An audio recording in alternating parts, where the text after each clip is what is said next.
Ciao, sono Raffaella e queste sono le notizie di Regione Liguria.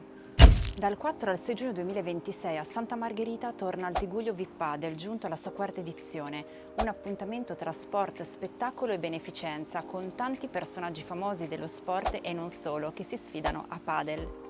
Per chi ama olio e vino, domenica 7 e lunedì 8 giugno a Palazzo Ducale di Genova arriva Mare Mosto Le Vigne Sospese.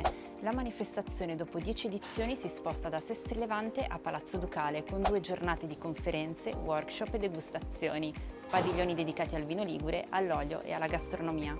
Dal 4 al 7 giugno 2026 a Sestri Levante arriva la 29esima edizione dell'Andersen Festival, il festival che trasforma la Liguria in una fiaba.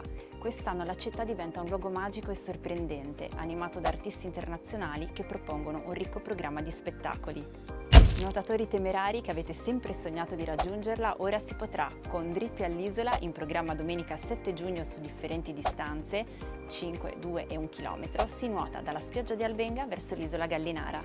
Tornano le infiorate, la più colorata e profumata delle tradizioni primaverili della Liguria. Domenica 7 giugno i tappeti fatti di petali che vengono creati come una sorta di mandala floreale arrivano a Diano Marina e Brugnato. Rimanete aggiornati sui nostri canali social.